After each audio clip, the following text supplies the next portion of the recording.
7월 16일 별미 큐티입니다. 함께 기도하겠습니다. 은혜롭고 자비로우신 하나님, 오늘도 저희들 하나님 말씀 앞으로 나아갈 수 있도록 인도하여 주시니 감사합니다. 이 시간 세상의 소리를 잠시 멈추고 주님의 말씀과 음성에 귀 기울이게 하여 주옵소서. 성령님, 우리가 말씀을 통해 하나님의 뜻을 깨닫고 분별하도록 인도하여 주시고 깨달은 대로 순종하며 살 수 있도록 힘을 더하여 주시옵소서.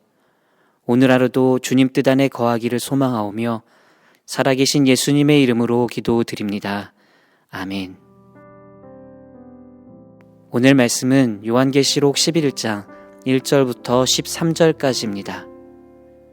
요한계시록 11장 1절부터 13절까지의 말씀을 봉독하겠습니다.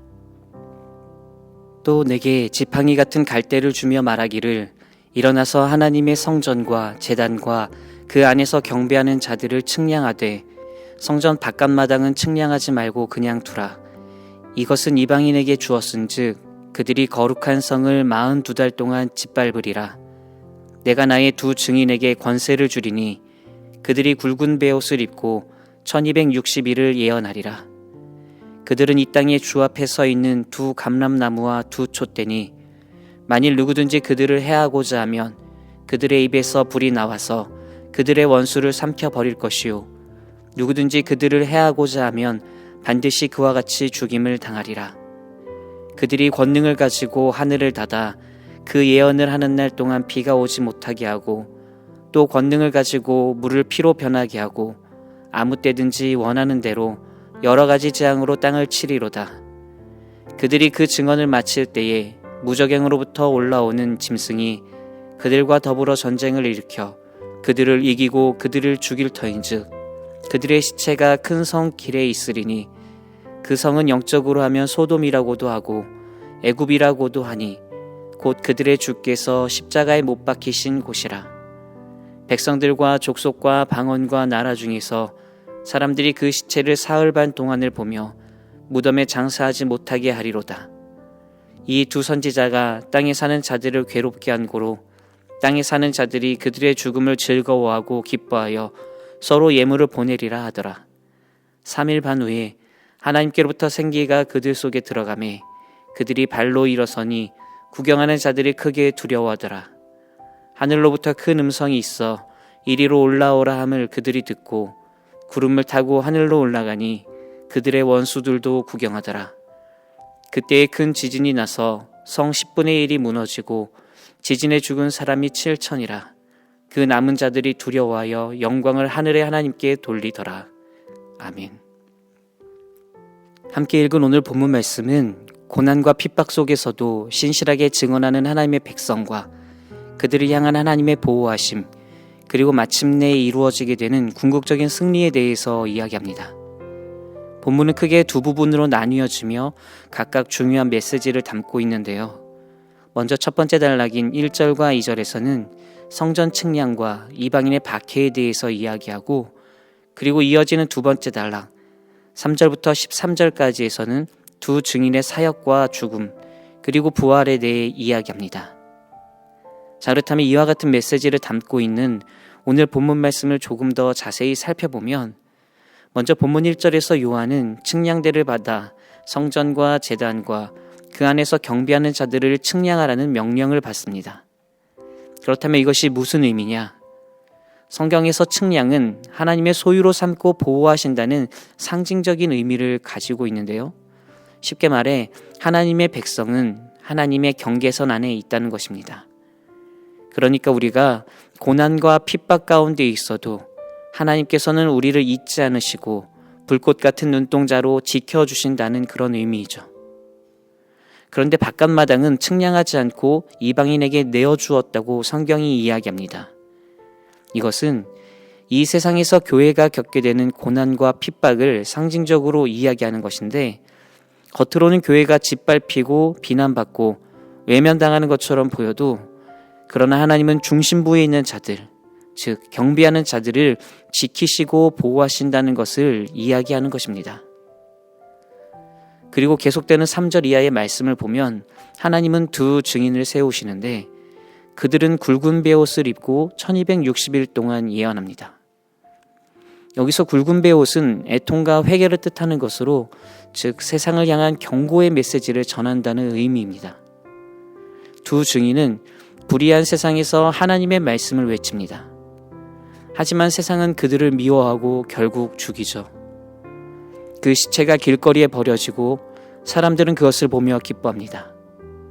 그런데 여러분, 놀라운 반전이 일어나게 됩니다. 3일 반 후에 두 증인에게 하나님의 생기가 들어가 그들이 다시 살아나게 되는데요. 그러자 이 일로 세상이 놀라고 두려워하게 됩니다. 이것이 바로 오늘 본문 말씀의 주된 내용인데, 그렇다면 여러분, 오늘 본문 말씀이 우리에게 주는 믿음의 교훈이 과연 무엇일까요? 몇 가지를 짧게 살펴보면 그것은 먼저 첫째, 하나님은 환난 중에도 자기 백성을 보호하신다는 것입니다. 본문에서 성전과 제단과 그 안에서 경배하는 자들이 측량된 것은 그들이 하나님의 소유로 구별되었고 또 그들이 하나님으로부터 보호받는다는 것을 뜻합니다. 이 사실을 통해 우리가 깨닫게 되는 것은 세상은 교회를 외면하고 핍박할 수 있지만 그러나 하나님은 그런 상황과 현실 속에서도 참된 예배자들을 끝까지 기억하시고 끝까지 지키시고 끝까지 보호하신다는 사실입니다. 그러니 여러분, 우리는 아무리 세상이 우리를 힘들게 하여도 우리는 하나님의 구별된 소유로서 하나님의 백성으로서 하나님의 보호받는 자임을 깨닫고 하나님의 그 보호하심 속에 참된 예배자로 끝까지 하나님 편에 서서 살아갈 것을 다짐하고 결단할 수 있어야 합니다. 여러분 모두가 그런 결단으로 이 땅에서 믿음으로 힘있게 살아가시기를 주님의 이름으로 축복합니다. 하나님의 보호하심 속에 참된 예배자로 살아가는 여러분 모두가 되시기를 간절히 소망합니다.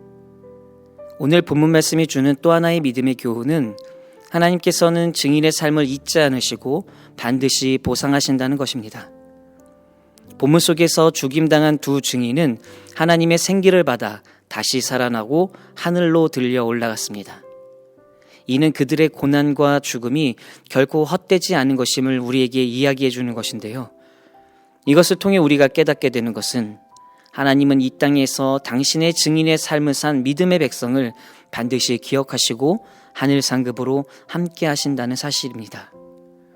그러니 여러분, 우리가 이 땅에서 복음의 증인의 삶을 살아갈 때 혹 고난과 어려움을 당한다 할지라도 우리가 낙심하거나 쓰러지지 말아야 할 것은 하나님께서 그런 우리를 기억하시고 우리에게 하늘 상급으로 위로해 주시기 때문입니다.